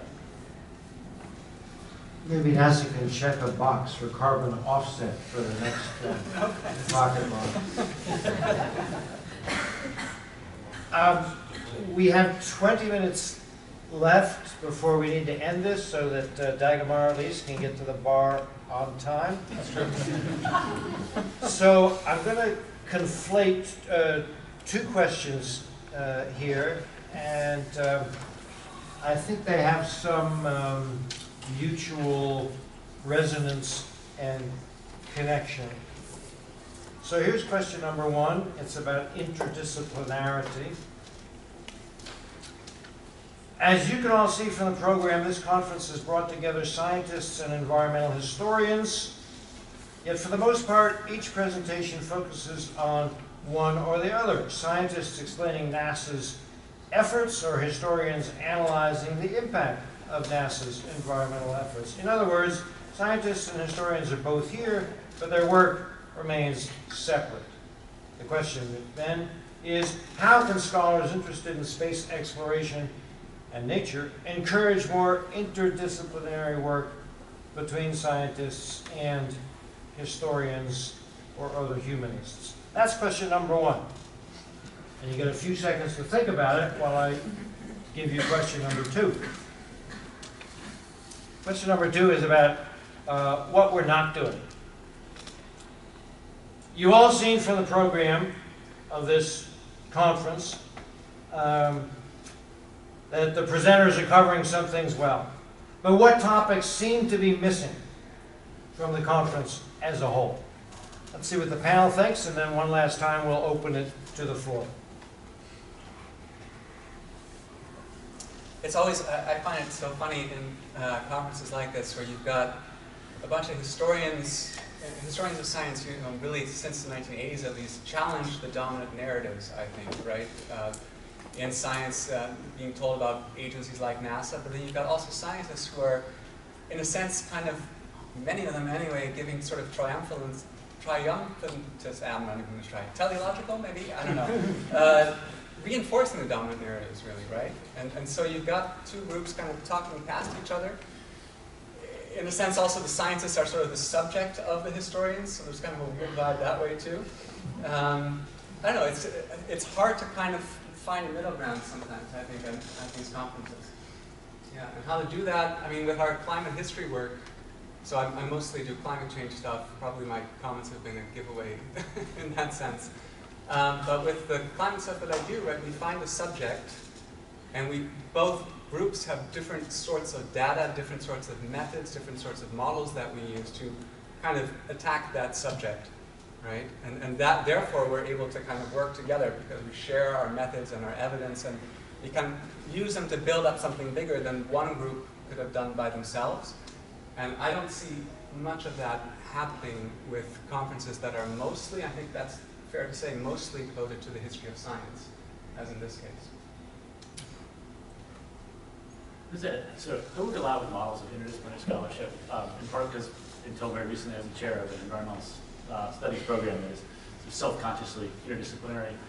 And in a lot of ways, I've kind of come to reject a lot of those models, in part because it's interdisciplinarity for the sake of interdisciplinarity. And so instead, one of the things that we've started doing is teaching a class that we call a class in non-disciplinary problem solving. Which in some ways, like when I think about an institution like NASA, particularly with the manned spaceflight programs of the 50s or the 60s particularly, like that's what NASA did really well, right? It was a problem-solving organization. And I think one of the reasons that conferences like this that have multiple disciplines represented don't always live up to Dagmar's sort of hopes is that we don't have a common purpose or a set of problems that we're trying to solve. That's not how we see these conferences. And so I wonder if we should think about this a little bit differently by thinking about what our common purpose is or what problems we're trying to solve when we show up from multiple disciplines, and then think about our work maybe as non-disciplinary problem solving, building on groups of people's skills, simply because these are problems that are recognizable to all of us, rather than because we represent some silo in the academy that is supposed to be represented at a conference. So I helped write the call papers. And we actually went out of our way to, at the end of the call, to list like 20 different topics, right? Various topics that people could think about. And we really went out of our way to make them not just the history of science, right? To make them connected to cultural and social aspects. So, and then I went through and I looked at the numbers for the applications and the people who presented. So there were 2 papers on Native Americans, 2 on women and gender, 1 on what's called the Global South or poor and medium income countries, a handful on culture. The rest, out of the 50, the rest, like 35, 40 of them, were basically about science, right? And I was sort of, I wondered why. Like, why is this happening? Why did we went out of our way to try to make it more interdisciplinary? And it didn't happen as much as we had thought, although I still think it's a really great move. And I think I'm just going to put this out there, and I hope that people rip me apart for it. But I think that what's going on partly is that there are a couple different disciplines here. So you have the NASA folks who are scientists, and they speak in a whole different way. And then you have the space history people who have been sort of insular for a long time, and that they're coming out of that as well. If you look at Margaret Whitecamp's essay in maybe it was the civil rights book, right? Brian, your civil rights book, where she talks about how it's moving away from that insularity, but it's still pretty insular. Then you have the historians of science who they've got out of the lab. The lab has fluidity to it, right?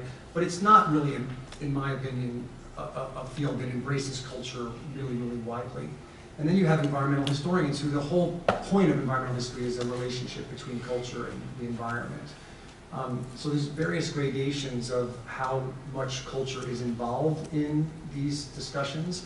And I think what we got were, more of the historians of science and space historians perhaps. But I want to just say that I think this is a huge step in moving towards types of work that are going to include these issues of race, class, gender, environmental justice, all different types of other inequalities here. I think that at conferences like this, to get at your first question, John, is how do we begin to promote this more, is through conferences like this. We're all together, we're eating food together, we're thinking together, we're listening to each other's work, and that's what gets us to think, I think, in this more interdisciplinary way.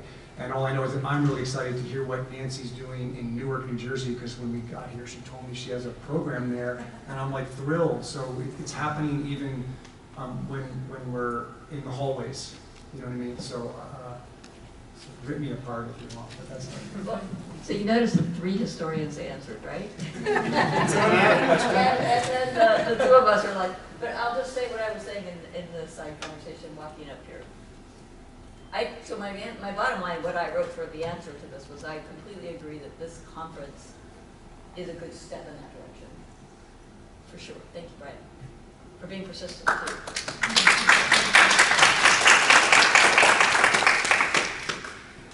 And I feel there's a but coming. Yeah. That's why I didn't clap. No, but first you're going to have it Marshall, and it came out here. I watched the email traffic over the whatever, however long that was. But I'm like, that's odd. I'm sorry. I'm just being honest. No, I had to be working with historians. I'm sorry. I'm just telling you. I'm giving you my side. I'm being honest. Okay. I'm proud of it.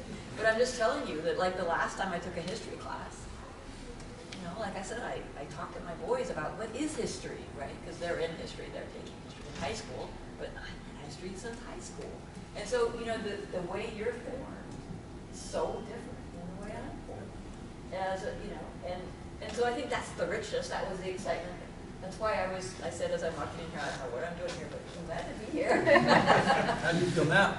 I'm still glad. Yeah, no, and so I do think that this conference of like allowing ourselves to be okay with being uncomfortable and being in each other's worlds. Right? I mean, I imagine that, you know, you pull out the equations of climate change, and if somebody starts talking in that language, as a historian, you're like, wait a minute, that's not my language. And please speak in my language. So I think that, you know, being able to communicate to each other's language is important and helpful, I think. But I would just say that this is a baby step, right? I guess I'd be curious. So, audience question, participation question. How many of you are in the history area? So your students. Is that why? Some of them are. And how many of you are doing earth science, engineering, space policy even? See, it's a smaller group, but they're still It's substantial. Yeah. So then what we need to do is like, okay, I think you need to take the last 2 minutes and say, turn to your neighbor and say something about what you do and get to know each other and how you communicate. Because I learned I'm a presentist. And there's no greater sin. And it's a sin, I know. How did I know? But I think that's an important point, though, Nancy, is that, you know, what is the value proposition for us as scientists or engineers to learn and engage and have these conversations with historians? You know, when I first came here, I was kind of expecting, like, oh, I'm going to, you know, hear all these histories and I'm going to find some lessons that are going to help me, you know, do my job better, or, you know, if I want to try and get something done, I'm going to, you know, have all this new information, new examples, new case studies. But it's actually been more about understanding how we think about what we do and how we accomplish it, and what is the larger context of what we're able to achieve. And that's something that was kind of unexpected, and I've had some really interesting conversations with folks, you know, thinking even about Cerby, not just within the history of NASA, but also within the history of like development practice, for example. And so these are some questions I think in the future that I'm really interested to kind of dig into, you know, and see how all of these different trends, historic trends, have impacted what we're actually able to do. And moving forward, you know, trying to be more aware of that as I make decisions or try to get things done. So it has been useful, but I'm still, you know, trying to think about how can we get more out of it? You know, what is the end goal? I mean, obviously we give historians of science, you know, the fodder for their work, But I think there's a potential for there to be more fruitful collaborations. But I don't know what that is yet, so. So from the floor, if you would like to rip Neil Marr apart or raise a different matter, now is your chance. Let's start with this side of the room, please. So I have a question. It's mostly for Professor Howe. I want you to, like, if you get the opportunity, if you can further explain what you mean by, like, it sort of sounded like you were explaining like the faults of like interdisciplinary like interactions and things like that. Like I'm a part of like Professor DeGroo's class, and like a lot of our readings are based off of like how different like scientists and like historians are like understanding like climate change events in the past, and like how like each of these different fields like complement each other. What do you like? What were you talking about when you said like there's like potentially like problems? Yeah, with that? I think, and I want to say, like, I think that's incredibly useful, right? That is in some ways internalizing exactly what I'm talking about, which is to say, learning how various disciplines approach subject matter, whether it's through primary source research or through predominantly engaging in secondary source research to understand disciplinary approaches. Really good, I think, to be able to think broadly about some of these issues. In collaborations, often at academic conferences, and in academic settings in classrooms, we'll teach these classes that treat interdisciplinarity as the end goal, as opposed to a means to an end. And to me, the end is figuring out how to solve problems. I think that's what I mean. So the place that I teach, students take incredible identity from the academic department that they're majoring in. It's a unique place in that sense. Our undergrads are like, oh, I'm a history major. And that is like, they have a softball team for a softball tournament in the spring, and you know, it's no joke. So we have to fight that a little bit. And one way we do that is think about, get them together to talk from their disciplines. And that's cool, but then the history majors are going to tell you about why it's bad to be a presentist, and the anthropology majors are going to tell you should do ethnography, and the chemistry majors are like, you guys are fuzzy anyway, let's get hard data. And ultimately, it's like it becomes a little bit of a contest, rather than, you work with a stakeholder from outside the institution on a specific problem. So we worked, for example, last year with the Bonneville Environmental Foundation to think about how to create a tool for assessing the projects that they're going to fund with the money they get from the Bonneville Power Administration. And no one's discipline, like intro chem doesn't teach you how to do that. And neither does intro environmental history. But each of those things has something to say as you try to solve that problem collaboratively. So I guess that's what I mean.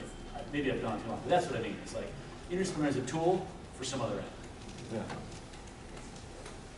Yeah, halfway back.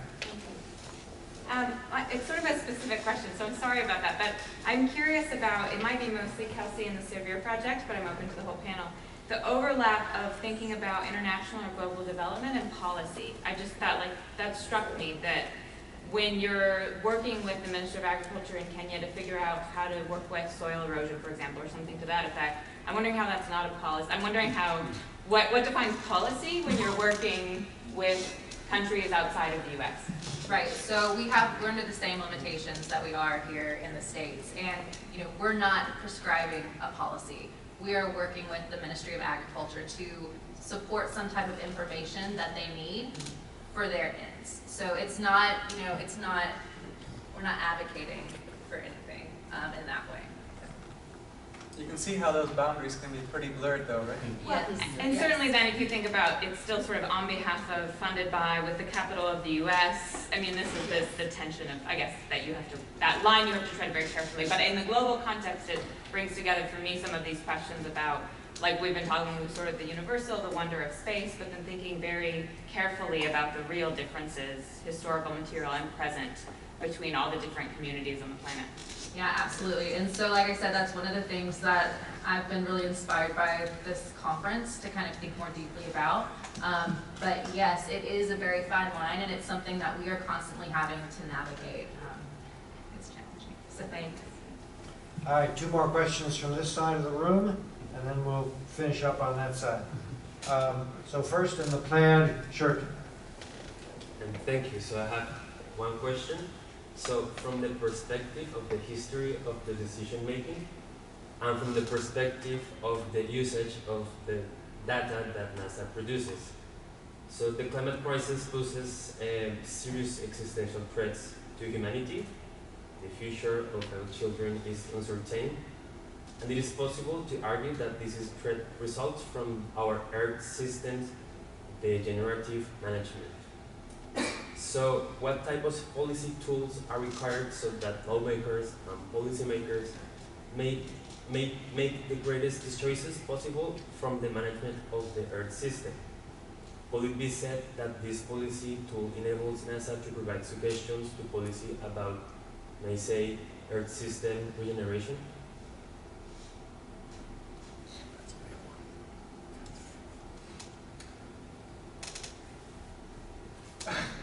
Yeah, that is a gigantic question to answer in 1 minute.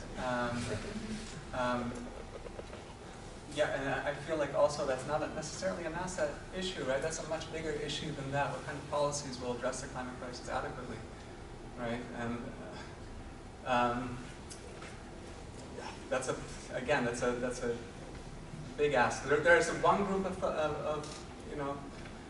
climate activists, climate scholars who would argue that what we need is fundamental system change, and there's another group who would argue that what we need are policies that buy us time, like mitigation policies, adaptation policies that buy us time. The so-called Inflation Reduction Act would be an example of those kinds of policies. It will buy us some time, maybe not enough time, but you and I can talk about this after. I teach classes on this in case you're interested, but yeah, it's a big question. Let's group the final set of questions and give the panel one final set of answers, and then we will close the proceedings. So over here, and then there, and then last question to Andrew Ross. You're first. Well, I guess I have more just a quick comment. So regarding the opportunity for scientists and historians to collaborate, I mean, I feel like there's very clear opportunities. I mean, in particular, a lot of doing good science is knowing what questions to ask. And very important questions, and so the historians can play that role. And for example, you might look at history and say, like, under what conditions has civilization been threatened?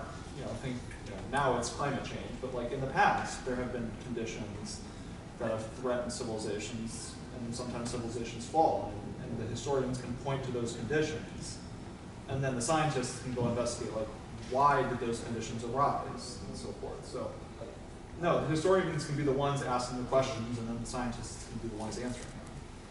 But you can't. Wait. Yeah, you're right. In the black shirt. I think your question as opposed to us sounded sort of a negative. I think actually it's been a very successful experience so far. And what I see is, soon we have two communities. It's more subtle than that. And one community is modeling how it talks about the history of science to the other. Okay? And sometimes it's successful and sometimes it isn't. But I think we, as a start, we model to each other what is science history about. Now, in my own talk, I attempted to think what I know from my buddy who is a history professor, how history is supposed to proceed. I tried to frame it in terms that were somewhat historical. I don't know if I succeeded. That would be a good measure, in fact, if you say, yeah, these kinds of things worked and these kinds of things didn't. It's almost like you might even, if you did another workshop, you might even have a talk by a historian to tell us scientists, what is the structure of doing a narrative history? Give us a straightforward academic. We've got some examples, and now let us kind of go at it. Then another approach would be even to think about pairing up. So for instance, I really enjoyed Paul's talk about, I call it the history of Frank Press. Okay, and the story of how he and related to seismology on the moon and so on. I took that as a history of science story. And I could see pieces and I'm saying, aha, that makes sense to me as a science and what I know about the people. Now, if I were paired up with him to do a paper either on his topic or mine, we could illuminate each other. And he says, well, Todd, that doesn't really tell us anything about science. You're missing, or history, you're missing the point of how we do it. I could say, as I did in conversation, here's a point I think scientifically that maybe should have been elevated. So we can communicate. But we started. We've modeled to each other. The next step is to try to be a little more proactive, maybe lecture. I'm not going to tell the science, I don't know how to propose the scientists explain science to the historians. That has to be on mine.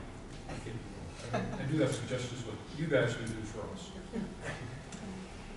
Andrew Ross. Yeah, I have a pretty simple question.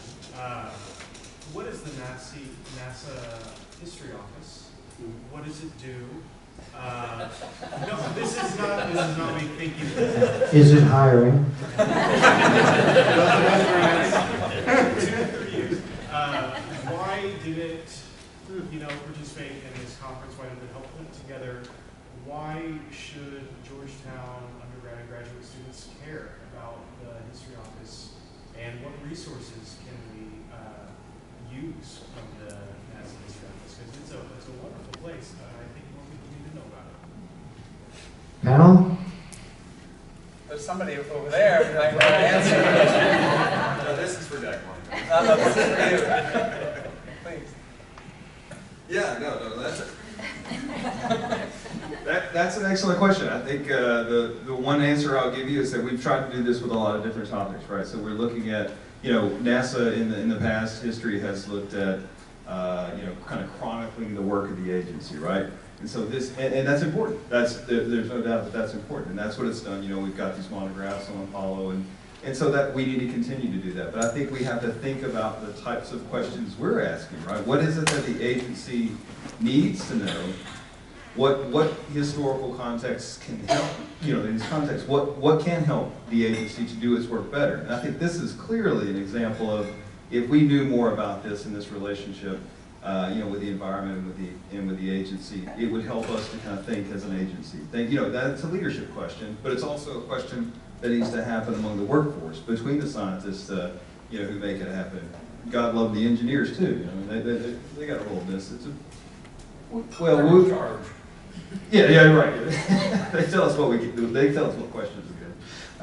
But no, and I think that's what the History Office has done. We've done this with civil rights. We've done this with a couple other, kind of regional impacts and that sort of thing. So, to me, that's the important work that the History Office can do, and that's why we're trying to engage, historians at every level. But really, I look at the crowd, and this is the kind of crowd that the History Office wants to engage.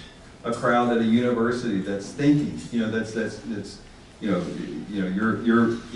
brains are doing things right now, and you're thinking creatively about all of these conversations that are happening in the world. That's the type of energy that we want to bring to the table to think about that. And so that's why this is happening here. That's why we're engaging with you guys, and that's why we want to hear what you have to say. We want you to be part of this historical conversation. So yeah, that's just a long-winded way to say it, yeah. But thank you for that planted question. I'll give you the $20 later. Panel, any final words? Thank you all for coming. And thank you, Chris Sealing. Yes. For everything. Chris Sealing.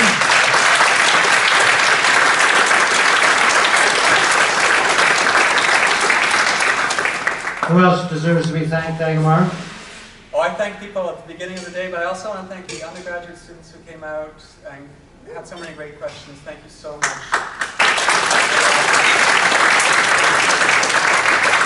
All right, undergraduates, Dagmar is buying at the Wisconsin Avenue Glover Park Hotel. Yeah. Not really, though.